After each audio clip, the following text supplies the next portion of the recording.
መላው የእስልምና እምነት ተከታዮች እንኳን ለአረፋ በዓል በሰላም አደረሳችሁ። ይህንን በዓል ምክንያት በማድረግ ልዩ የበዓል እንግዳ ይዤላችሁ ቀርብ ያለሁኝ። የዛሬውን እንግዳችን ለማግኘት ወደ ስልጤ ዞን ሳንኩራ ወረዳ አምርቻለሁኝ። የዛሬው እንግዳችን ሀጂ ሽፋ ሽኩሬ ናቸው። ከኛ ጋር ቆይታ ያደርጋሉ። በቆይታችን የተለያዩ ጥያቄዎችን እያነሳን በጣም ደስ የሚል ጊዜ አብረን እናሳልፋለን። የዛሬው እንግዳችን ብዙ ተመክሮ አላቸው። በተለይ በስራ ጠንካራ በመሆናቸው ብዙ የተመሰከረላቸው ግለሰብ ከመሆናቸው ጋር ተያይዞ ብዙ ተመክሮችን ከሳቸው እናገኛለን። በዓሉን አብረን ደስ የሚል እንዲሆን አድርገን እናሳልፋለን። መልካም ጊዜ ይሁንልን።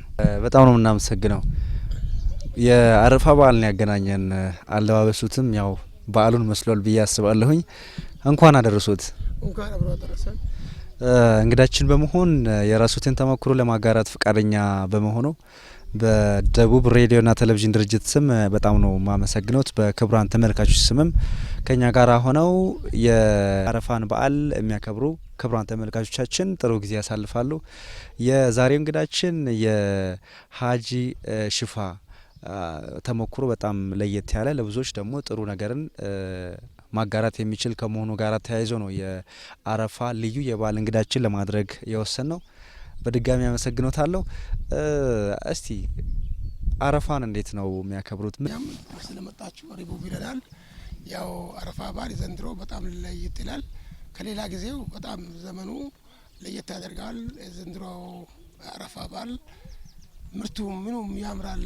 የሚያምሩ ነው አረንጓዴ በመሆኑ ሰውም በጉጉት የጠበቀው የአረፋ በዓል ለማክበር ሁሉም ሰው በአካባቢያችን ያለው ሰው ሁሉም ሰንጋ ገዝቶ በሬ ያለው በሬ ገዝቶ ተዘጋጅቶ ጠብቀዋል።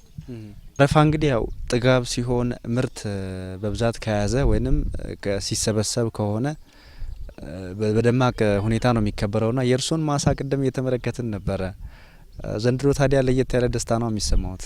በጣም የዘንድሮ ምርት ለየት ብሎ ነው ያለው። ሁሉም ሰው ተደስተውበታል በዘንድሮ ምርት እና ዘንድሮ ያለው ምርት አሰራሩም አካሄዱም ያለ ድካም የደረሰ ይመስላል። ዝናቡም ወቅቱን ጠብቆ እየዘነበለት ያለ በመሆኑ አንዳንድ ዓመት በአረምም ጠፋ ነበር። ዘንድሮ አረምም የለበትም። በጣም ምቹ ያደረገው የአረፋ በዓልም እንደዛ ምቹ ይሆናል ተብሎ ነው ታስቦ በአረፋ በዓል ታስቦበታል።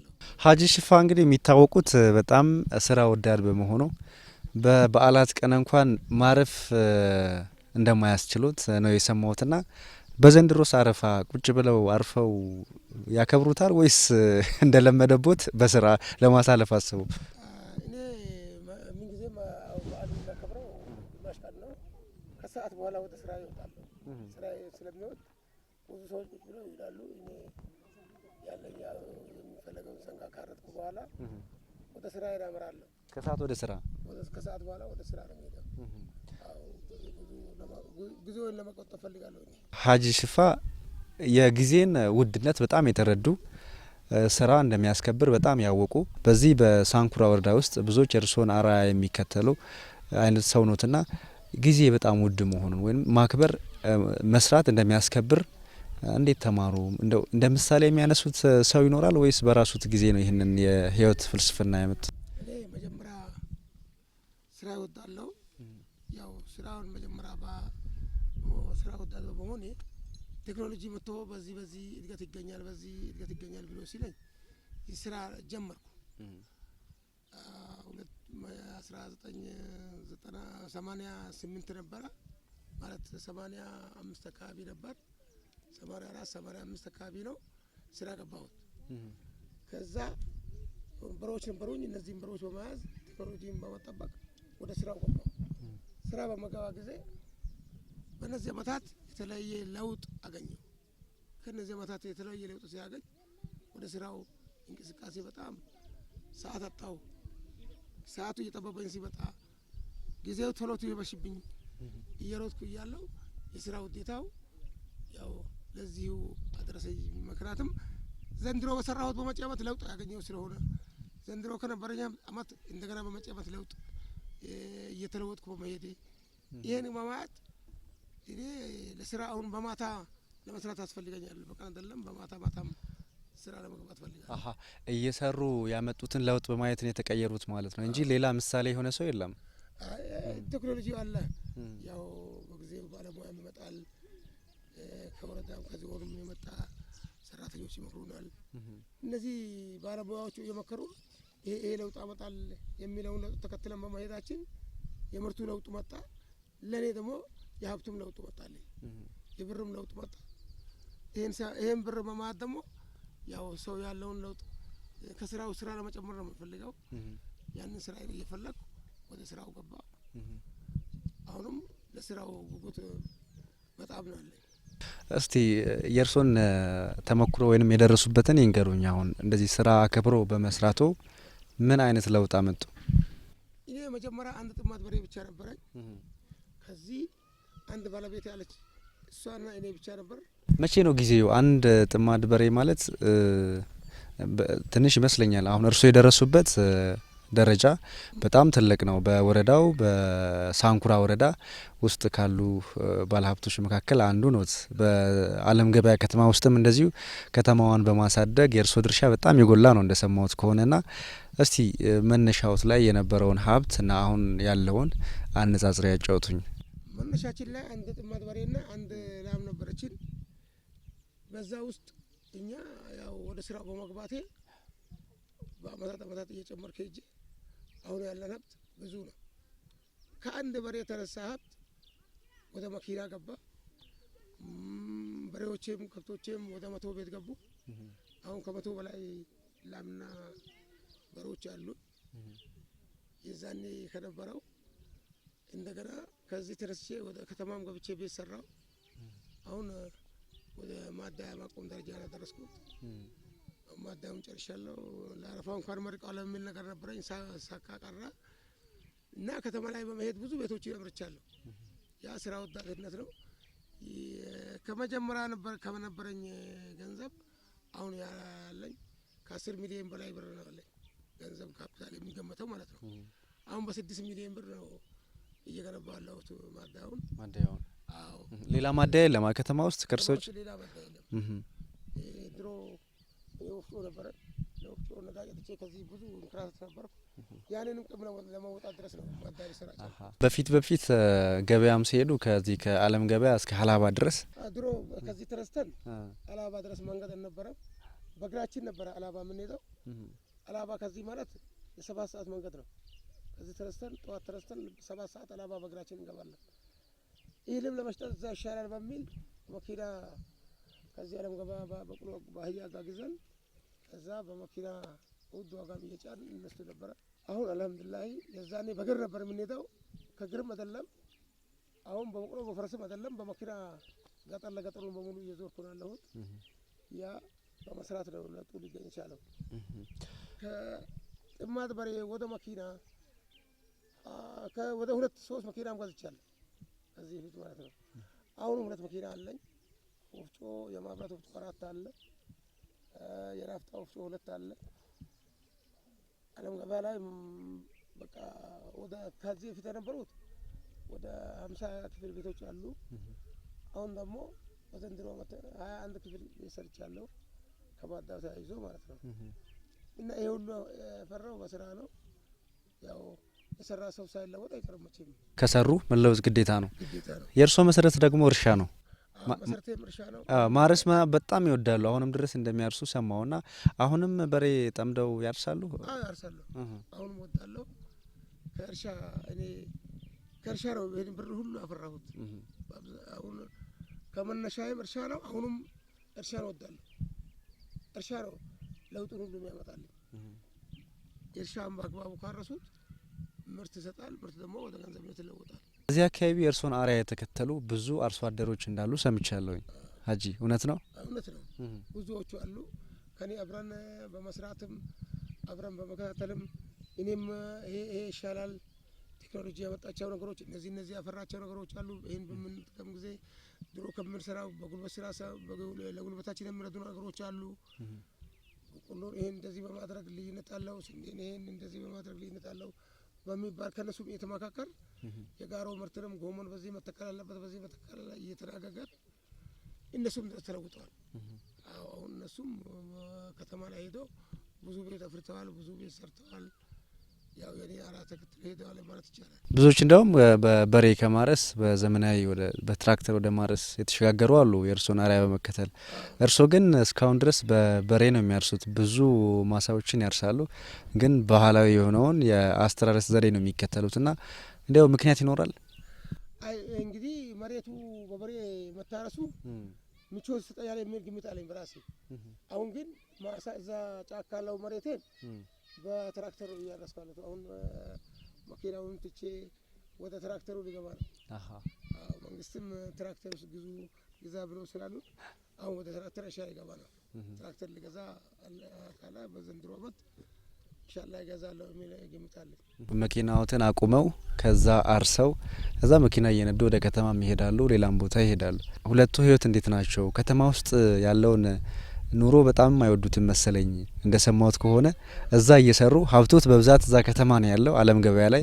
እርሱ የሚኖሩበት መንደር ደግሞ ከከተማው 5 ኪሎ ሜትር ያህል ርቆ ነው የሚገኘው። እኔ መነሻዬ እዚህ አካባቢ ስለሆነ ደህንነቴን ያረጋገጥኩበት ቦታ ለመልቀቅ ስለማልፈልግ ነው ማደር እዚህ። ይሄ ቦታ ድሮ በደህንነት የተቸገርኩበት ቦታ ስለሆነ ደህንነቴን እዚህ ያረጋገጥኩበት ቦታ ስለሆነ እቺን ቦታ ላለመልቀቅ ፈልጌ ነው። እቺን ቦታ ይወዳታለሁ፣ በጣም ነው ወዳት። ምንም ነገር አይረሱትም ማለት ነው? አራሳትም እቺን ቦታ። ይሄ የገጠሯን ኑሮ እንዴት አንቺን ጥዬ እወጣለሁ ካንቺ ይሄን ታግለን ደህንነት ያረጋገጥኩት ለትውስታ እንዲጠቅመን ማለት ነው። ወደ ኋላ መለስ ብለው ያ ድህነት ያሉበትን ጊዜ እንደው ለማስታወስ ያህል ማለት ነው። ካሁኑ ጋር እስቲ ያነጻጽረው እንዴት እንደነበረ። ያው ደህንነት መጥፎ ነው። አንድም ጊዜ ከሰውም ለመጨመር ያስፈራል ያለው ሰው ግን ያው በደህንነት ጊዜ ከገጠር ለመውጣት ያስፈራል። እኔ ከዛ በኋላ መኪና ገዝቼ ከተማ ሀብት ያለኝ ለማየት እሮጣለሁ። እዚህም ደግሞ ለመምጣት በአንድ ቀን ሁሉንም ቦታ ደርሼ ያለሁ። ይሄ ከመስራት ደህንነትን ከማሸነፍ የተነሳ ነው ብዬ ነው ያስታውሰው። ደህንነት መጥፎ ነው። ደህንነትን ሆዱን ቆርጦ የሰራ ሰው በምን ጊዜውም ማሸነፍ አይተውም። የት ምንም ቢያደርግ የሰራ ሰው ደህንነትን ያሸንፋል። ያልሰራ ሰው ያው ከደህንነት ውስጥ ይወጣ። ሀጂ ከኢትዮጵያ ውጪ ወደ ሳውዲም ተጉዘዋልና ያው ሀጂ የሚለውን ማዕረግ ያገኙት ከዚህ የተነሳ ነው። እንደው ወደዛ ባመሩበት ጊዜ ምን ገጠመኛ አሉት?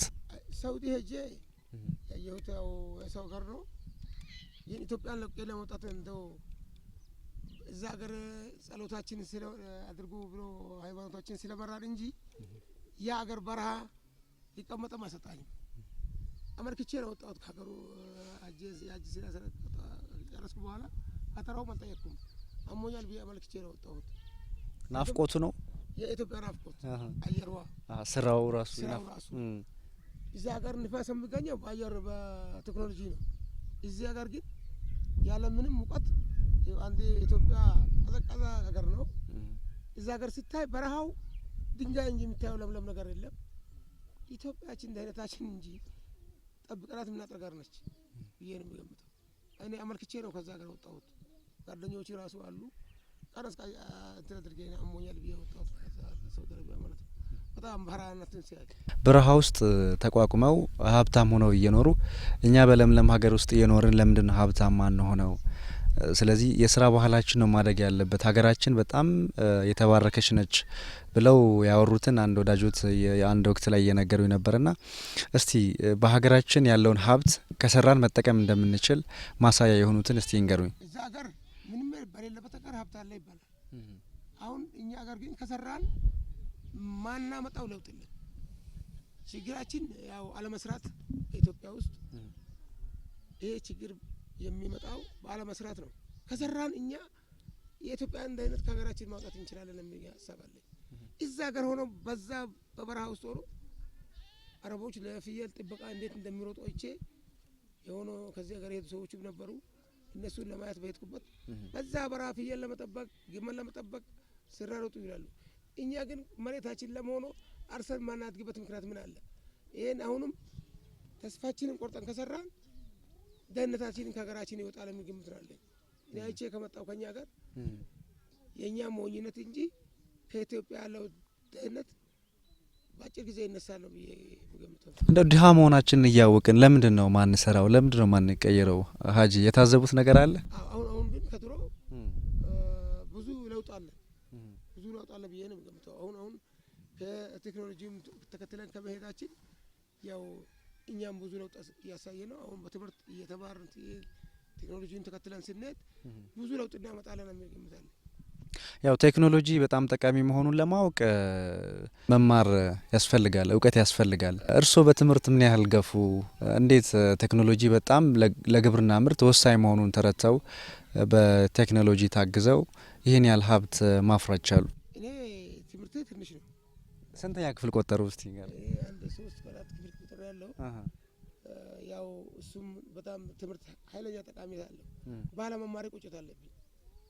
ድሮ ባለመማሬ ያው በጊዜው ትምህርት ቤት ባይኖሩም ሪቀንም ሄደን በልጅነታችን ብንማር ጠቀሜታው ለኔ ነበር የሚለውን ግምት በራሴ አድሮብኛል። አለመማሬ ሌላ ነገር ቁጭት የለብኝ። አለመማሬ ብቻ ነው ቁጭት አለብኝ። ትምህርት ጠቃሚ ነው። ትምህርት ለግብርናም ቢሆን ለንግድም ቢሆን ለማንኛውም ስራ የተማረ ሰው ነው ጠቀሜታ አለው። ያልተማረ ሰው ምንም ጠቀሜታ አለው? ዛሬ የሰራውን ነገ ይረሳዋል። ትላንት የነበረውን ዛሬ ይረሳል። የተማረ ሰው ግን ለውጡም እንዴት እንደመጣ ያይና በጣም ለውጥ አለው። የተጻፉ ነገሮችንም ያነባል። ለውጥ አላቸው ነገር በሰው በምን እንዴት ተለወጠም ያነባል። ያልተማረ ሰው ዘንድሮ የሰራውን ካልጨረሰ ለመጪ ዓመት ዘንድሮ የሰራውን ጨርሶ ነው ካለቀበት በኋላ ለመጪ ዓመቱ እንደገና ይታገላለሁ የሚለው። የተማረ ሰው ግን ይሄንን ማለቁንም ያውቃል። ማለቁን ስለማያውቅ ያለውን ቆጥቦ ለመጨመር ይፈልጋል። ይሄንን አለመማሬ ቁጭት ተሳድሮብኛል ማለት አዎ በጣም ቁጭት አለ። ጉዞ ባደረጉ ጊዜ ባለመማሩ ከቋንቋ ጋር በተያያዘ ገጠመኝ ያሉት ይመስለኛል። በጣም የተቆጩበት ጊዜ በጣም አለመማሬ የዛን ያስታውቀኝ። የተማረ ሰው እዛ ሄደው እንግሊዝኛ ያወራል። እሺ አረቦች ሁሉ እንግሊዝኛ ያውቃሉ። እኔ ግን አልተማርኩም፣ እንግሊዝኛ አላውቅም። አለመማሬ ወይንም ቁርአን አለመቅራቴ ብዬ ነው የዛን ያሳዘነኝ። ምንም አልቀሩም የዛን ጊዜ ቁርአን አልቀራሁም። ትምህርት ትንሽ አለ ቢኖርም እነሱ ቢያውቁት እንግሊዝኛ ነው። እንግሊዝኛ ባለማወቄ ያው እንደ ዱዳ ዝም ብዬ በጄ ነው እየነገርኩ ነበር። እንግሊዝኛ ግን ያወቁት ከኔ አኩራ ሄዱ አብሮ እንትሮች የነበሩ እነሱ እንግሊዝኛ ስላወቁ በጣም እዛ ጋር ሄደው የሀገሩ ህዝብ ነው ሆኑት፣ አረብ ነው ሆኑት። መማር የተባለም በመሽከርከር ይጠቅማል። ያው ያለውን ቋንቋ ያውቃል። እንግሊዝኛ ካወቀ ማለት ዓለም በሙሉ ይሄዳል ማለት ነው። እንግሊዝኛ ማያውቅ ሰው ከዚህ ከኢትዮጵያ ከወጣ በኋላ ሀገሩም ይጠፋበታል። እንደ ስለ ኢትዮጵያ ባንዲራም የተለየ ትኩረት የሰጡበት ጊዜ ነው የሀጂ ጉዞና መካ ላይ ከወዳጆ እርሶ ተለይተው በአጋጣሚ ተሸዋወዳችሁና የኢትዮጵያ ባንዲራ ከፍ ብሎ ሲውለበለብ አይተው ያንን ገጠመኝ እስቲ ንገር። የኢትዮጵያ ባንዲራ ድሮ ምንም ጨርቅ መስለኝ ነበር። ይሄ ባንዲራ ለምንድን ነው እንደዚህ ይሆናል የሚል ግምት ነበረኝ። ግን ከዚህ ተነስቼ ሳውዲ ከሄድኩ በኋላ እቺን ባንዲራችን ጠብቀን ማደር አለብን የሚል ነገር ነው ለኔ ተሰማኝ። እቺን ባንዲራ ነው በዛ 3 ሚሊዮን 4 ሚሊዮን የሚሆን ሰው ይሰበሰባል። እቺን ባንዲራ ግን ሁሉም ባንዲራውን ይዛል ራሱን። የኛም ባንዲራ እኛ ስና የእናቴን ልጅ እንዲያገኘው ነው የቆጠርኩት። እዛ የባንዲራ ጠቀሜታ እንዳለው ሰው እዛ ጠፋ ማለት ጠፋ ነው። በጣም ብዙ ሰው ስለሆነ እኛ እርስ በርሳችን የምናገኘው በርቀትም የኛ ባንዲራ ያለበትን ቦታ ፈልገን ነው የምንሄደው። የኢትዮጵያን ባንዲራ ስናገኝ የእናት ልጅ እንዳገኘ ነው ቆጥረን መጣ ነው እዛ ሄደን። እርሶ ጠፍቶ ነበር አይደል? እኔ ጠፍቼ ፊኛ የኢትዮጵያ ባንዲራ ምልክት ፊኛ አለ በጣም ባየራ ተስቆ ቁጭ ብሏል። እሺ ያንን በማት ከጠፋሁበት ያን ፊኛ እያየ ተከትዬ ሄጄ የኢትዮጵያን ባንዲራ አገኘሁ። ከዛ አገሬ ሰው እንዳገኘው ቆጠርኩና ሮጬ ሲገባ አገሬ ኢትዮጵያ ሰው እዛ አለ እና ባንዲራ ጠቀሜታ እንዳለው ሳውዲ ከወጣው በኋላ ነው። ሀጂ በስራዎት በጣም ጠንካራ ከመሆኑት ጋር ተያይዞ ብዙ እውቅናዎችን እንዳገኙ ሰምቻለሁ። በተለይ ከቀድሞ ጠቅላይ ሚኒስትርም እንደዚሁ እውቅናዎችን ሽልማቶችን እንዳገኙና እስቲ ያጫውቱኝ ስለ ሽልማቶቹ። የሜዳሊያም ሽልማት አለ የገንዘብም እንዳለ ሰምቻለሁና ያው ጠቅላይ ሚኒስትሩ ቀድሞ ጠቅላይ ሚኒስትር እኔ ለ4 ጊዜ ሸልመውኛል። ለ4 ጊዜ ሞዴል በመሆኑ ነው በእርሻ ላይ ባመጡት ስኬት ማለት ነው። ወጣው እኔንም ሞዴል ነው ያሳለፈ 4 ጊዜ ሸልመውኛል። 4 ጊዜ ተገናኝተናል። የእሳቸው እኔ እኔም እንዴት ሆኜ ከመንግስት ጋር ቆምኩ ብዬ ከመንግስት ከጠቅላይ ሚኒስትሩ ጋር ፎቶ ተነስተን ነው 1 2 3 4 ፎቶ ተነስቼ መጣሁት። ግን እሳቸው ተሞክሮ በጣም ኃይለኛ ተሞክሮ ነው። ለግብርና የነበራቸው ፍቅር በጣም ኃይለኛ ነው። መንግስት ከገበሬ ጋር ይውላል የሚል ግምትም አልነበረኝ። እሳቸው ነው ከገበሬ ጋር ሲውሉ ያየሁት። የሚገርም ታሪክ አሳድረው ሞቱም አይባልም። እሳቸው ያሳደሩት ታሪክ ትልቅ ነው። ከእኛ ጋር ቁጭ ብለው ፎቶ ሲነሱ አይቼ ግብርና እንደዚህ ያስከብራል የሚለውን ደግሞ ከመጣ በኋላ ኃይለኛ በነበረኝ ወኔ እንደገና ከመንግስት ጋር ማዋል እንትን ብሎ ከዛ በኋላ ደግሞ ጨመርኩት። ጫካ ገብቼ መረጥኩት። ከዛ በኋላ ነው ከእርሶ አብራክ የወጡ ልጆቹ ስኬታማ እንዲሆኑ በግብርናም ቢሆን በትምህርት ዘርፍ ምን አይነት ስራ ነው እየሰሩ ያሉት? በልጆቹ ላይ መልካም ምግባር እንዲኖራቸው ከማድረግ አኳያ እያስተማርኳቸው ነው። ልጆቼ ከትንሽ ከህፃን ጀምሮ እስከ ታላቁ ድረስ አስተማርኩ። ስንት ናቸው በቁጥር? በቁጥር 25 ናቸው። 25 ልጆች። 25 ልጆች አሉ። እሺ አሁንም እነዚህ ልጆች ከህፃን ጀምሮ ያሉትን ላይ ድረስ እያስተማርኳቸው ነው። አሁን 9ኛ ክፍል 5 ልጅ አለ። አንድ ጨረሰ አለ። እሱ ሹፌር ሆኖ መኪና ያሽከረከረ ነው። የእርሶን መኪና ማለት ነው? ዞልፊ መኪና ነች። እሱ ያሽከረከረ ነው። ሌሎቹ በትምህርት ላይ ናቸው። እንደው የእርሶ ህልም ምንድን ነው? ሌላ ከዚህ ባሻገር ለወረዳው በጣም ብዙ ቁም ነገሮች እንደሰሩ የወረዳው አስተዳደርም እውቅና ለእርሶ ይሰጣል። ከዚህ ባሻገር እስቲ ሌላ እቅድ ካሉት ወደፊት ለልጆቹ ማድረግ የሚፈልጉት ለዚች ለሀገሩ ደግሞ ማበርከት የሚፈልጉት አስተዋጽኦ ምንድን ነው? እኔ አሁን ያለኝ ሀሳብ ይሄን ማዳ ከጨረስኩ በኋላ ለልጆቼም ሆነ ለኔ 2 ነገር አስባለሁ። አንደኛ አዲስ አበባም ሆነ ዓለም ገበያ ፎቅ ለመስራት ፈልጋለሁ። ሁለተኛ ዱቄት ፋብሪካ አቆማለሁ ብዬ አስባለሁ። ኢንሻአላህ አላህ ካለ ሁለቱ ነገር ስራለሁ ብዬ አስባለሁ። ያው ጠንክሮ መስራት ለዚህ ሁሉ ያበቃል አይደል? ያበቃል። ኢንሻአላህ ኢንስታልና ሁሉ ለመስራት ትንሽ ጊዜ ነው ብዬ ነው የተቸገሩትን መርዳት ደካሞችን ማገዝ የተለመደ ነው በተለይ በሙስሊሙ ማህበረሰብ ዘንድና የአረፋ በዓልም ሲከበር እንደዚሁ ይጠበቃል። እስቲ የእርሶ ድርሻ ምንድነው? እኔ በአካባቢ ላጡ ድሃዎች ሁሉ ለግማሻቸው ገንዘብ ይገዛ አድርግላቸዋለሁ። ለግማሻቸው አርዶ የሚበሉትን ካለኝ ንብረት ሰጣቸዋለሁ። ለተወሰኑ ደግሞ ካረድነው ከ3 1 እጅ ግማሹን መስጠት አለባቸው የሚለውን ጠቅላላ ላጡት እንሰጣቸዋለን። ለግማሻቸው ደግሞ በኋላ አምርተው ሊሰጡን ብር እናበድራቸዋለን። ለተወሰነ ደግሞ ባለን ከብት ገዝተን ያው ሲያገኙ ሊሰጡን እንሰጣቸዋለን። ይህን ሁሉ ድጋፍ አደርጋለሁ። ይህንን ማድረግ ለእርሶ በግሎ ምን አይነት ስሜት ነው የሚፈጥርቦት? ደስ ይለኛል። ሸሪያችንም ስለሚፈቅድ ሸሪያችንም ስለሚያዝ እኔም ደግሞ ጎረቤቶቼ እኔ ሲደሰት አብሮ መደሰታቸው በጣም ደስ ይለኛል። ለኔ አንድም ሰው በዛች ቀን ደስታ እንዲጠፋበት አልፈልግም። ሁሉም ሰው እንደኔ ቤተሰብ ሆኖ ቢኖርልኝ ብዬ አስባለሁ። በራሴ በበዓላት ሰበብ እንደዚህ ማረፍ የሚፈልጉ ሰዎችም ቁጥራቸው ብዙ ነው አይደል? በዓል ነው ተብሎ ትምህርት ቤት አለመሄድ አለ፣ በዓል ነው ተብሎ አለማረስ አለና እንደዚህ አይነት ነገሮች ላይ ሀጂ ምን አይነት አስተያየት ነው ያሉት? እኔ ያለ ሀሳብ በዓል ነው ብሎ ቀኑን ሙሉ ከማጥፋት ግማሿን ቀን ለበዓሉ ምክንያት አድርጎ ሌላው በሰዓት ቢያው ለ2 ሰዓት ለስራ ቢሄድ ብዙ ትርፍ ስራ ሰርቶ ይመጣል። በዓል ሰው ከጠገበው ሁሌም በዓል ነው። ወዱ ከራበው ግን ምን ጊዜም በዓል የለም። ለመጥገብ ደግሞ መስራት ግድ ይላል። ለመጥገብ መስራት ግዴታ ነው። እኛ ካለን ሁሌም ጠገብን ቀን ሁሌም ደስተኛ ነን።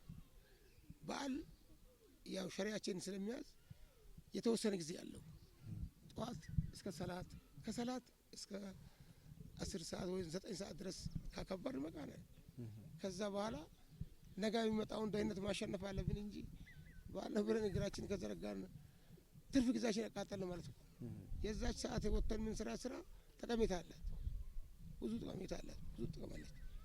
እኔ ከዛ በኋላ ወጥቼ አንድ የእርሻ ጊዜ ከሆነ እርሻ አርሰን አንድ ጊዜ ጤፍ የሚታጭድበት ስንዴ የሚወቃበት ጊዜ ነበር። ከ9 ሰዓት በኋላ ወደ ስንዴ ነበር መሄድ። አሁንም ኩትኳቶ ጊዜ ከሆነ ወጥተን ለሁለት በቆሎ ብናሳቅፍ ጠቀሜታ አለው ብዬ ነው የሚገምተው። ሀጂ በጣም ነው የምናመሰግነው። የመስራትን መልካም ተሞክሮ በተለይ ከራስዎት በመነሳት ማለት ነው ለብዙሃኑ ለክቡራን ተመልካቾች ስላወጉ እጅግ በጣም እናከብራለን። የዘንድሮ የአረፋ በዓል የደመቀ እንዲሆን ምኞታችን ከልብ ነው። በዚህ በዓል ላይ እንግዳ በመሆን ተሞክሮትን ስላጋሩን እጅግ በጣም እናመሰግናለን። በድጋሚ ከክቡራን ተመልካቾች ጋር የነበረን ቆይታ በዚሁ ያበቃል። በመጨረሻ ምናልባት ለወዳጅ ዘመዶ በዓሉ መልካም እንዲሆን መልካም ምኞትን መግለጽ ትችላለን? ኢትዮጵያ ሙስሊሞች ሁሉም ዘንድሮ የአረፋ በዓል መልካም በዓል እንዲሆንልን ጥሬን እኔ ማስተላልፋለሁ። አመሰግናለሁ። እኔም በጣም ነው የሚያመሰግነው። ይሄን ሁሉ ስለጠየቃችሁኝ በጣም አመሰግናችኋለሁ። እሺ ሀጂ በጣም ነው እናመሰግናለን። تقبل الله منا ومنكم عيد مبارك علينا وعليكم. تقبل الله